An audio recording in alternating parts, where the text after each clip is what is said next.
Merci d'être avec nous ce soir et bienvenue à cette grande édition du journal télévisé sur Antena. Madame, Messieurs, bonsoir. Tout d'abord, les principaux titres. La République centrafricaine n'a plus de chef d'État. Le président de transition, Michel Djotodia, et son premier ministre, Nicolas Tchangaï, ont démissionné ce vendredi 10 janvier 2014. Les dirigeants des pays membres de la communauté des États d'Afrique centrale, réunis en sommet à N'Djamena au Tchad, ont pris acte de cette démission et la France appelle à une désignation rapide du successeur de Michel Djotodia.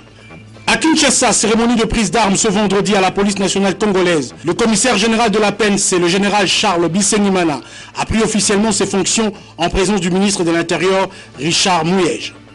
L'église de réveil du Congo s'insurge contre tout acte de déstabilisation des institutions du pays et de rébellion. Le président évêque général de l'ERC, Albert Kankienza, demande aux serviteurs de Dieu de s'occuper de leur appel, les vocations et de laisser la politique aux politiciens. À César ce qui est à César et à Dieu ce qui est à Dieu. Et puis, stabilisation de biens de première nécessité sur le marché. Le ministère de l'économie veut mettre le bouchée double pour faire notamment baisser les prix des denrées alimentaires de première nécessité.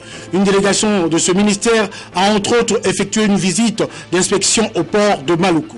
Ce journal vous est présenté par Alain Foucault.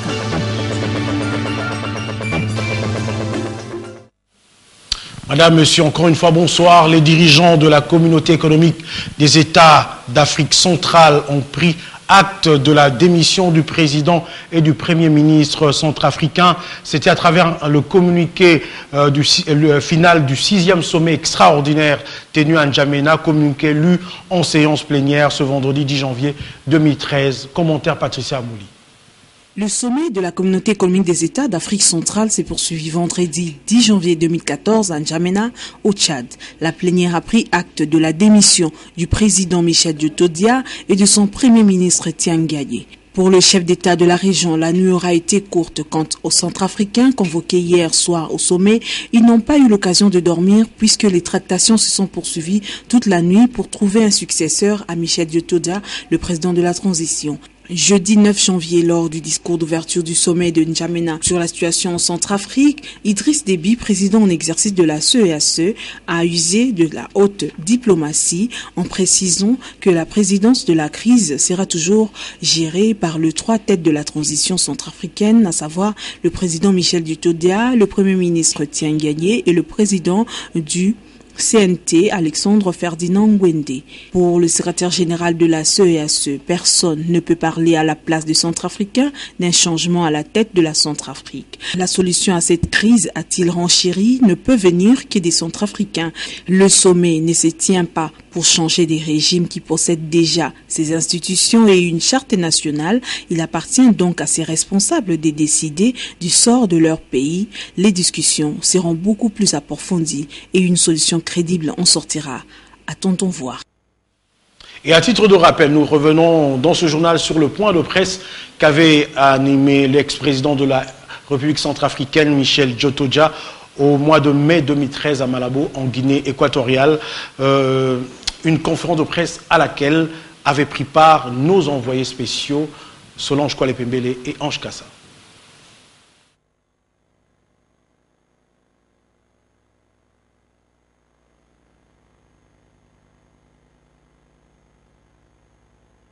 La République démocratique du Congo est un pays frère, membre de la CEAC. Et ce changement, Bozizé, c'est un individu. Le pays demeure. Nous aussi, bientôt, nous allons partir et la RCA demeurera la RCA. C'est un État. Nous avons eu de très bonnes relations dans le passé. Il n'y a pas de raison qu'on remette ces bonnes relations en cause, madame.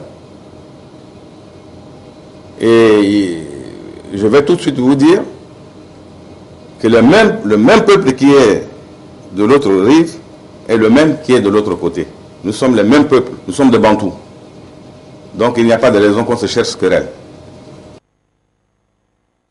Des scènes de liesse ce vendredi 10 janvier à Goma suite à des folles rumeurs faisant état de la disparition du président rwandais Paul Kagame. Rumeurs tout de suite démenties par les autorités rwandaises. Il n'en est rien, ont-elles tenu à préciser, en ajoutant que le président Kagame se porte très bien et a même reçu ce matin l'audience des étudiants américains. En tout cas, des rumeurs n'en finissent pas. Fausse alerte, peur bleue ou psychose. Tels sont des mots qui ont traduit l'attitude des Kinois hier, hantés encore par les attaques terroristes du 30 décembre dernier. Des magasins fermés, des travailleurs obligés de regagner leur maison sous prétexte que ça tire à l'aéroport international de Njili. Au finish, tout n'était que des simples rumeurs. Aujourd'hui, vendredi, nos reporters ont pu recueillir les avis des Kinois sur cette panique générale. Ils sont au micro de Luzette Matingu et Pepito Matondo. On était en ville, on voyait que les gens, comme s'il y avait un problème, et pourtant il n'y avait rien. Notre pays s'est très bien sécurisé parce que notre armée est très forte.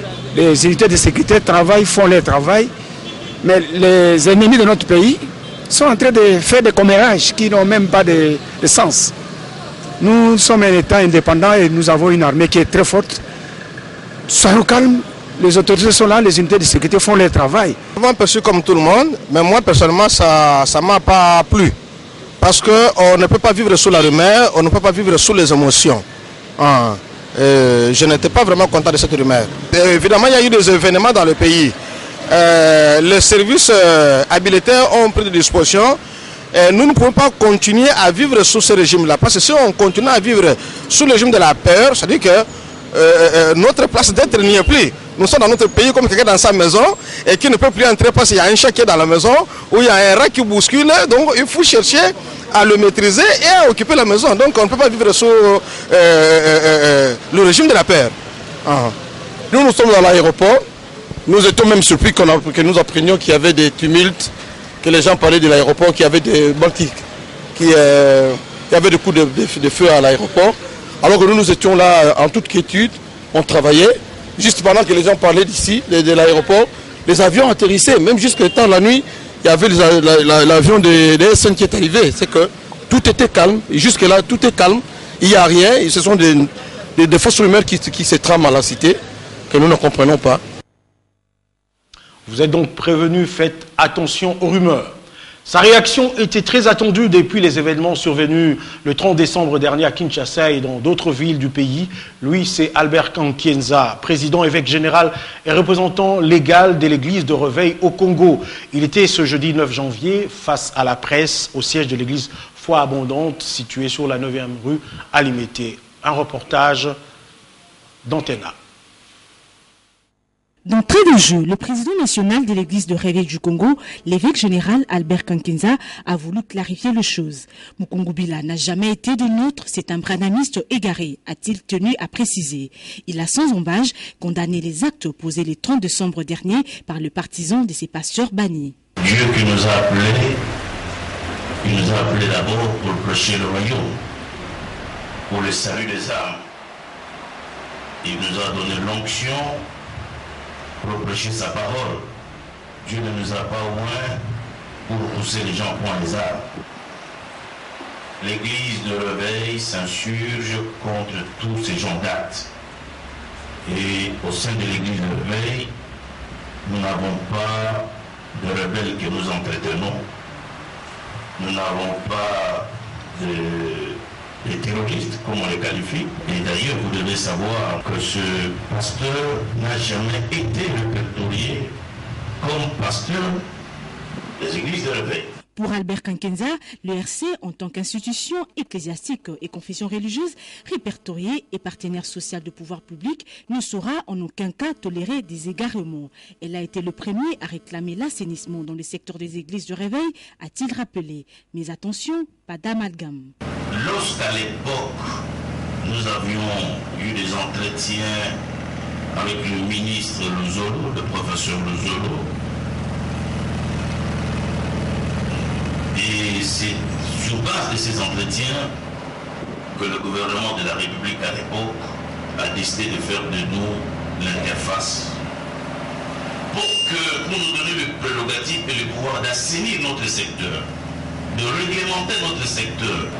Vous devez seulement savoir que l'église est une église plurielle. C'est une église avec, dans sa pluralité, elle est complexe. Avant d'échanger avec la presse, l'évêque général représentant légal de l'ERC a procédé à l'échange de vœux avec le membre de la commission épiscopale administrative et quelques ministres de Dieu. L'occasion était indiquée pour le représentant provincial de l'ERC, ville de Kinshasa, le pasteur Amos Mbayo, d'appeler à la cohésion au sein des églises de réveil. Le quartier général du commissariat général de la police nationale congolaise a vibré ce 10 janvier 2014 au rythme de la cérémonie de prise d'armes présidée par le ministre de l'Intérieur Richard Mouyège. C'est au cours de cette cérémonie que le général Charles Bisengimana a reçu l'étendard et le bâton de commandement de la PNC. Il a donc pris ses fonctions officiellement, ses fonctions de commissaire général de la police nationale congolaise. Reportage pour l'Inkalamba, Solange Koualé et Pepito Matondo. Plusieurs autorités politiques du pays, les officiers et sous-officiers de la police nationale congolaise, ainsi que ceux de FARDC, ont rehaussé de leur présence cette cérémonie riche en couleurs. C'est donc en leur présence que le ministre de l'Intérieur, Richard Mouyège, a remis l'étendard au nouveau commissaire général de la police nationale congolaise, le général Charles Bisengimana. Je vous remets cet étendard, symbole de votre commandement. Vous le garderez jalousement et vous le défendrez jusqu'au sacrifice suprême.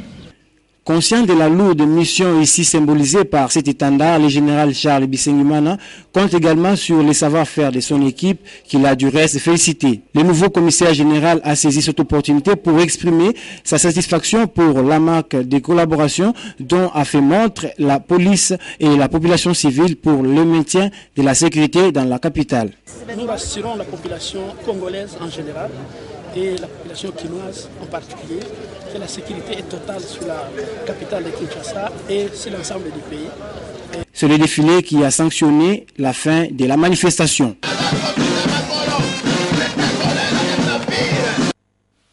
La commémoration du 23e anniversaire de la création du mouvement populaire de la révolution imperfait privé s'est passée dans la méditation. Toutefois, l'un des membres du collège fondateur, Nsimba Vwemba, a tenu ce jeudi 9 janvier 2014 une conférence de presse au cours de laquelle il est revenu sur la nécessité de rapatrier le corps de l'ancien président Mobutu Sese Seko pour sauvegarder l'unité et la cohésion nationale.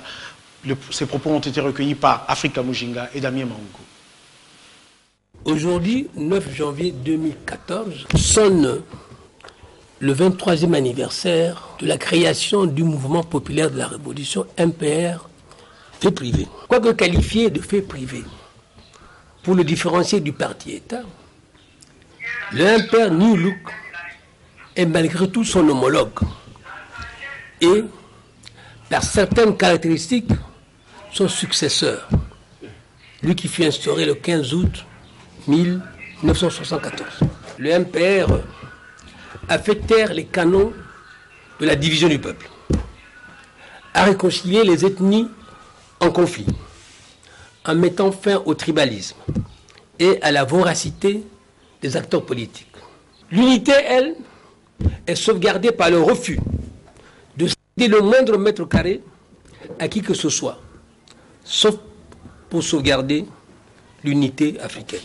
La cohésion nationale fut soutenue par l'appellation citoyen, philosophie politique qui a fait de la femme, jadis confinée à la cuisine, une maman qui inspire amour, dignité, et qui accédera aux fonctions pendant que l'homme lui-même, mis en confiance dans son être, fut invité au salon où Motunamotu Abongisa, Motunamotu Alona. 23 ans après, ceci donc aurait pu autoriser un père à commémorer avec éclat cet anniversaire. Mais hélas, étant entendu que l'Impère attend avec le peuple congolais la venue du corps du maréchal Mobutu, son président national, Impère a préféré opter pour la méditation et le recueillement qui le prépareront à participer avec dignité aux cérémonies du rapatriement de l'église son disparu. Au chapitre économique, le secrétaire général de l'économie a conduit une délégation composée entre autres des membres du cabinet du ministre Jean-Paul Nemoyato et des importateurs ce jeudi au port de Maluku et celui de Congo Futur Antsele. Objectif, vérifier la chaîne d'approvisionnement des denrées de première nécessité pour mieux stabiliser le prix sur le marché. Les détails avec Dieu merci Nzob Mabiala et Ange Kassa. Cette descente du comité de suivi au port de Maluku a été faite dans le cadre de l'encadrement des prix et le renforcement de la chaîne d'approvisionnement intérieure. Cette délégation, conduite par le secrétaire général du ministère de l'économie, a fait le tour du port accompagné du bourgmestre adjoint de la dite commune. Au port se trouvait une barge devant prendre la direction de Kisangani, un bateau sans garde-fou dans lequel les commerçants voyagent dans une promiscuité qui ne dit son nom. À cela, il faut ajouter la multiplicité des taxes.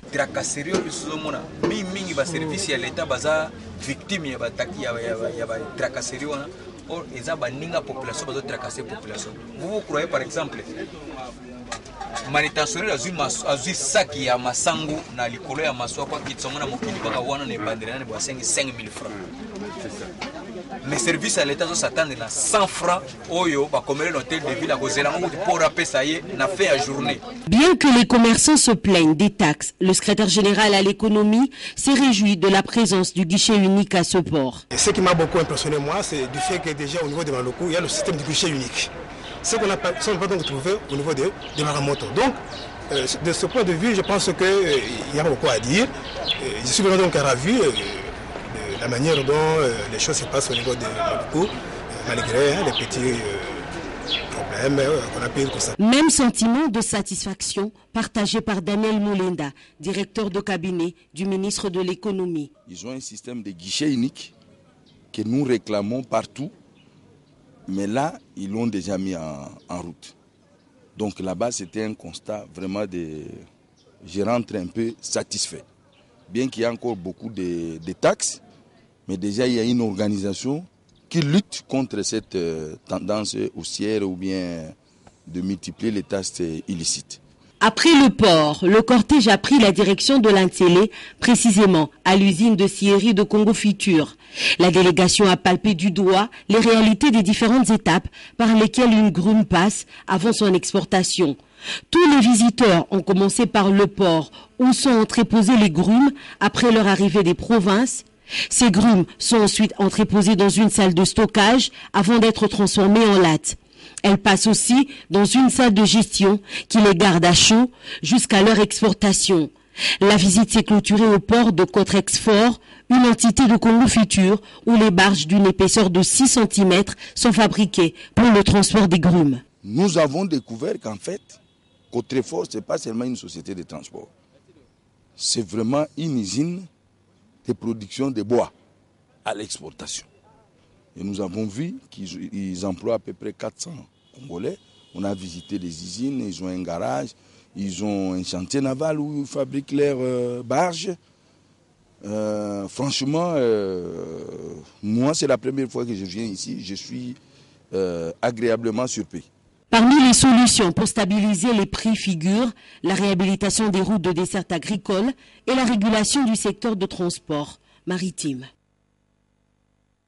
La deuxième opération jeudi sinistre de la nouvelle année 2014 a vécu pour la journée de jeudi 9 janvier. Les différentes agences de la SONAS à Kinshasa ont clos 79 dossiers sinistres et payé des souscripteurs. C'était à l'espace jeudi sinistre à la 7e rue Limété. Reportage Polydor Ngaziami.